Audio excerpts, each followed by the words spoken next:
Ellie is in pain. We understand she's in physical pain because she was really hurt. But more than that, it's quite clear she hasn't left that room in a way. She is still on the floor watching it happen.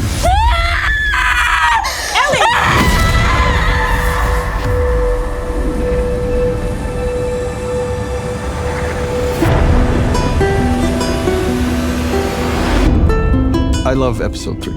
It does something that we just couldn't do in the game. In the game, after Joel dies, because the mechanics of the game are very action-oriented, the mourning period is relatively short. And here we could take almost an entire episode and really feel the loss of this character. There's this really beautiful scene where Tommy comes in and he has to clean up his brother's body. I've thought about that scene quite a bit. You know, I call it the one-man wake. It was definitely a very long night shooting that scene. Pedro and Gabe are kind of like brothers, and you could see how much they love each other, and in a way it's like one character saying goodbye to his brother, but also another actor saying goodbye to someone that's really close to them.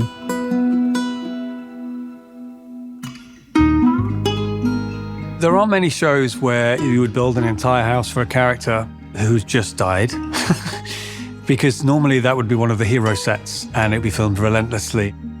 The exterior had been seen and the interior had not.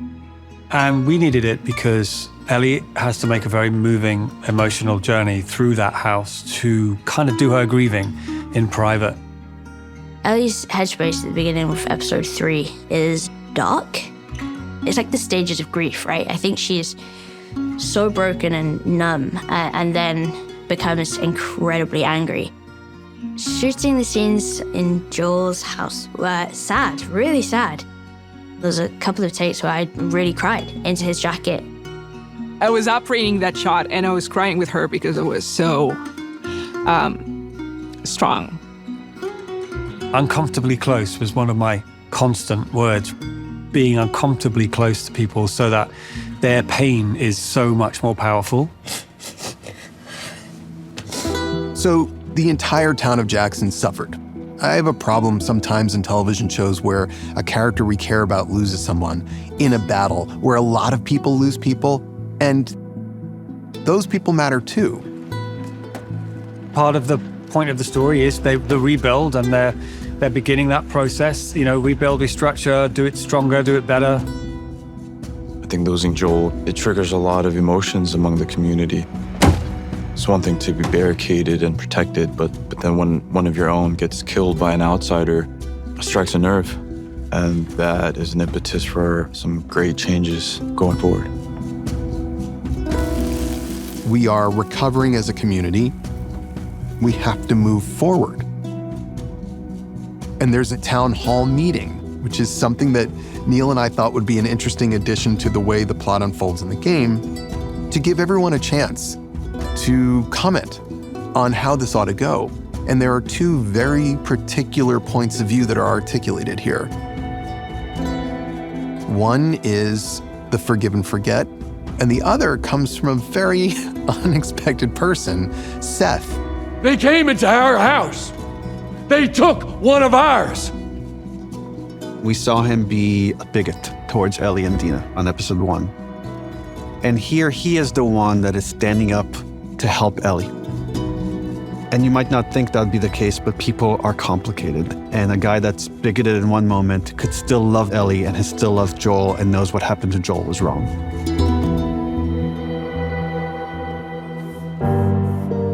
So when Ellie has to come to the council and convince them all, she is very calculated about how she does it. We see Ellie, despite her instinct, try to slow things down because she just wants to say, fuck all of them. I want to pursue them to the ends of the earth and I want to make them pay. But she can't say that because that's not going to win her argument. She's trying to make the case that this is what's right for this community. This is what justice would look like. She's trying to appeal to Maria, who used to be a prosecutor. And she's saying things that sound right, but not necessarily that she believes in. When I first read that, I would think that Maria would say no. And then Craig gave me a little hint. And then when I really thought about it, I was like, no, she said yes. She said absolutely. This is not necessarily for Joel. This is for us. do what it takes to see that justice is done. Not for me. Not even for Joel. I am asking you, please, do it for us. This is for sure a multiple camera situation. We had 4 cameras working. It's not only about getting coverage, it's also to get as much fresh performance from all the actors as you can. It was massive. It was 6.5 pages, I think, which we shot all in one day. It was just so much more powerful because you haven't got to go again and again and again for a single camera to be in all of those different places. For me, as I was doing that speech, there were times when I really got into it. She starts to sort of believe herself. It's still emotional, like the weight of it is still there. Bella can read things like nobody else. As they say, I could watch Bella Ramsey read the phone book and I would be intrigued. The result of the council isn't like the highest stake ever because she knows. She's already decided that she's gonna go after whoever killed Joel. Ellie's picking up Joel's gun, which should symbolize to our viewers what Ellie wants to do. The problem for Ellie is, just because you want something like that doesn't mean you can get it. And that is where she's gonna need an ally. And in fact, the ally is the person that was there the whole time, Dina. Dina's role for Ellie is vital because it kind of acts as a balancing part of it, or at least a voice of reason. Is there another way, or should we be thinking this differently? If it hadn't been for Dina, this episode would have been very short. She would have just packed her stuff and gone and not had enough stuff. But because of Dina, she's got everything she needs. Dina's a ride or die. I was just like, yeah, this makes perfect sense. Like, of course, Dina would then plan it out and have a whole map, situation, everything. She supports Ellie through and through. There's a lovely line where Dina says to Ellie, I loved him as well, you know. It wasn't just you. And that, again, is another great moment for Dina, where you suddenly see some breaks going on a little bit, and an understanding in Ellie, which is easy to overlook. For the first time, we get a glimpse of Seattle, and we meet these people that we don't know from our story here in the show. They appear to be religious in nature. They talk about somebody called the Prophet. They seem peaceful. In fact, they are fleeing a war. And who do we meet leading this small procession? A father and his little girl. Season 2 is an extension of some of the stuff we've seen in season 1, which is like different kinds of communities and what they had to go through to survive. And now we get to see this other group that survived through religion. Prophet isn't magic. They're just people that see truths hidden from others and share that truth no matter what the cost. To the people on the outside, they might appear as a cult. For them, they have certain values and certain beliefs that have kept them alive. So it was with our prophet. Dina and Ellie discover the aftermath of what happened with those Seraphites. And what Ellie sees is a massacre. So there is a cycle of violence out here that's going on. We just don't understand what it is. But Ellie's feeling is, if it's the WLF, the people that Abby's associated with, then they really are the truest monsters of them all. And they need to find them and punish them for reasons beyond simply Joel. Let's go. Ellie and Dina set forth on this journey. We get the sense right away that Ellie's force of spirit will be what drives everything forward, but it is Dina's thoughtfulness and intelligence and prudence that will keep them both alive.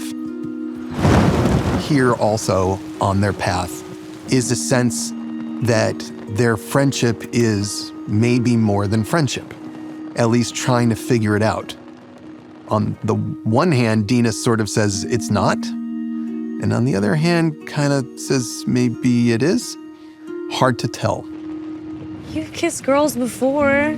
You're gay, I'm not. I'm just curious. Wanna know if I'm any good at it. 1 to 10. Okay, fine, 6. Fuck you, 6. That's not bad. That sucks.